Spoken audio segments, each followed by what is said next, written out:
ইমামের নামাজ নষ্ট হয়ে গেলে কি মুসল্লিদের নামাজও নষ্ট হয়ে যাবে? জেনা করে ফেলেছি, এখন করণীয় কি? সদুপদেশ ও সুপরামর্শ দিয়ে আমাকে বাঁচাবেন প্লিজ। আমাদের সমাজে মানুষ মৃত্যুর আগে খতমে তাহলিল ৭০,০০০ বার কালিমা তৈয়্যিবা পড়ে রাখে এবং বলে এটা আমার মৃত্যুর পর কাজে আসবে। আবার অনেকে টাকার বিনিময়ে অন্য লোক দ্বারা পড়ায়, এতে নাকি সে জাহান্নাম থেকে মুক্তি পাবে। জানার বিষয় হলো এই আমলটি কতটুকু সহিহ এবং এ বিষয়ে কোরআন হাদিসে কি আছে।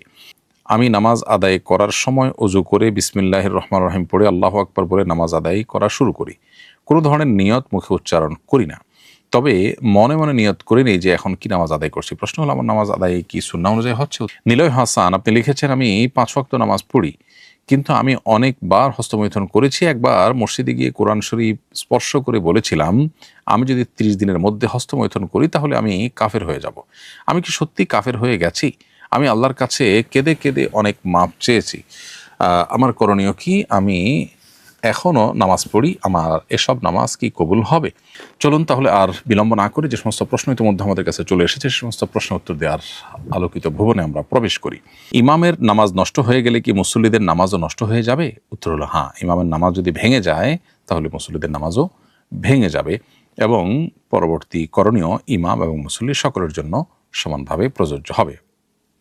অর্থাৎ নামাজটা দোহরানো, পুনরায় পড়া ইমামকেও দোহরাতে হবে, মুক্তাদিকেও দোহরাতে হবে। এর মানে এই না যে ইমামের ওযু ভঙ্গ হয়ে গেল, তার নামাজ নষ্ট হয়ে গেল, বা ইমামের ওযু ছিলই না, যার ফলে নামাজটা আবার পুনরায় পড়তে হবে। এখন মুক্তাদিদেরও ওযু ছিল না, ধর্তব্য হবে এমন না। মানে নামাজ হওয়া না হওয়ার ক্ষেত্রে উভয়টা সমান হিসাবে বিবেচিত হবে। জেনা করে ফেলেছি, এখন করণীয় কি? সদুপদেশ ও সুপরামর্শ দিয়ে আমাকে বাঁচাবেন প্লিজ। উত্তর হলো যে আল্লাহ তালার কাছে তওবায়ে নাসুহা করতে হবে। এই গুনাহের কারণে আল্লাহ তালা যেন ক্ষমা করেন, তিনি ক্ষমাশীল। তার কাছ থেকে ক্ষমা পাওয়ার আশা রেখে পরিপূর্ণভাবে মনের গভীর থেকে সত্যিকারের তওবা করতে হবে, অনুতপ্ত হয়ে আর কখনো এই পথে আপনি যাবেন না সে মর্মে সংকল্প করে আল্লাহকে আপনি ইস্তেগফার আল্লাহর কাছে করতে হবে। এটা যদি করতে পারেন এবং ভবিষ্যতে কখনো যেন ধারে কাছেও যাবেন না সংকল্প করেন এবং সেই জন্য দৃঢ় প্রতিজ্ঞাবদ্ধ হন, ইনশাআল্লাহ আশা করা যায় আল্লাহ তালা আপনাকে এই গুনাহ থেকে বাঁচাবেন এবং যে গুনাহ হয়ে গেছে তো এটার কারণে আল্লাহ তাআলা আপনাকে শাস্তি দিবেন না বা ক্ষমা করবেন। কিন্তু ভবিষ্যতের জন্য গুনাহের উপকরণ, জিনার উপকরণ থেকে আপনাকে বেঁচে থাকার সর্বোচ্চ এবং সর্বাত্মক চেষ্টা অব্যাহত রাখতে হবে। আমাদের সমাজে মানুষ মৃত্যুর আগে খতমে তাহলিল ৭০,০০০ বার কালিমা তৈয়্যিবা পড়ে রাখে এবং বলে এটা আমার মৃত্যুর পর কাজে আসবে। আবার অনেকে টাকার বিনিময়ে অন্য লোক দ্বারা পড়ায়, এতে নাকি সে জাহান্নাম থেকে মুক্তি পাবে। জানার বিষয় হলো এই আমলটি কতটুকু সহিহ এবং এ বিষয়ে কোরআন হাদিসে কি আছে। উত্তর হলো যে ইবনে হিব্বানের একটা হাদিস বর্ণিত আছে জাবের ইবনে আব্দুল্লাহ রাদিয়াল্লাহু তাআলা আনহু থেকে। সে হাদিসে তিনি বলেছেন যে নবী করিম সাল্লাল্লাহু আলাইহি ওয়াসাল্লাম তাকে বলেছেন, নাদি ফিন্নাসি মান ক্বালা লা ইলাহা ইল্লাল্লাহ দাখালাল জান্নাহ। যে ব্যক্তি লা ইলাহা ইল্লাল্লাহ বলবে সে জান্নাতে প্রবেশ করবে, এটা বলো। এর মানে লা ইলাহা ইল্লাল্লাহ যে বলবে, এই বিশ্বাস যে ধারণ করবে সেই জান্নাতি হবে।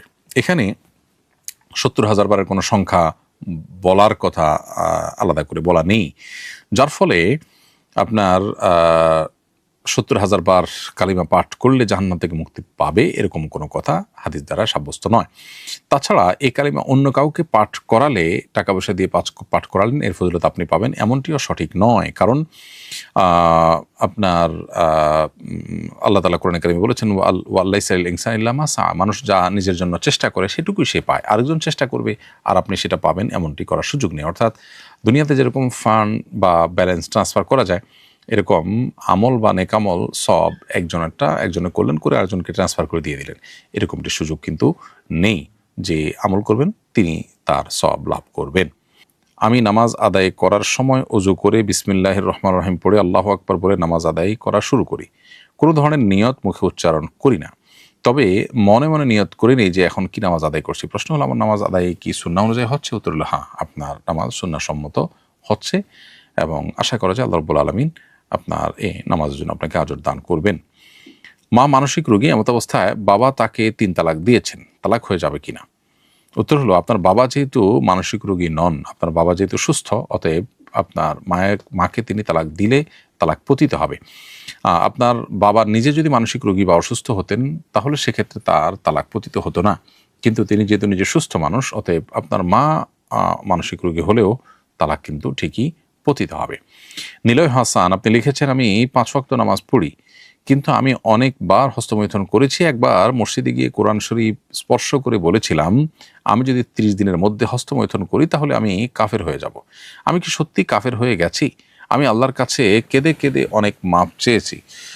আমার করণীয় কি? আমি এখনও নামাজ পড়ি, আমার এসব নামাজ কি কবুল হবে? উত্তর হলো যে আল্লাহ মাফ করুক, আপনি যে গুনাহে লিপ্ত হয়েছেন সন্দেহাতীতভাবে সেটি কবিরা গুনাহ, এর জন্য আল্লাহর কাছে তওবা এবং ইস্তেগফার করতে হবে। কিন্তু এর ফলে আপনি কাফির হয়ে যাননি। ফলে আপনার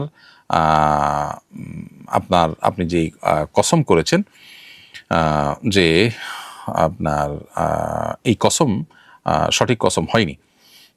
কোরআন স্পর্শ করে বলেছেন যে আমি 30 দিনের মধ্যে হস্তমৈথুন করি তাহলে আমি কাফের হয়ে যাব। আপনার কসমটা মিথ্যা কসম হয়েছে। যেহেতু আপনি কাফের হয়ে যাননি, সেজন্য আপনার শপথের জন্য কাফারা দিতে হবে। জাস্ট কাফারা দিলে আপনি দায়মুক্ত হয়ে যাবেন। আর এ ধরনের কথা ভবিষ্যতে না বলার ব্যাপারে সতর্ক থাকতে হবে। এ ধরনের কথা বলা যাবে না।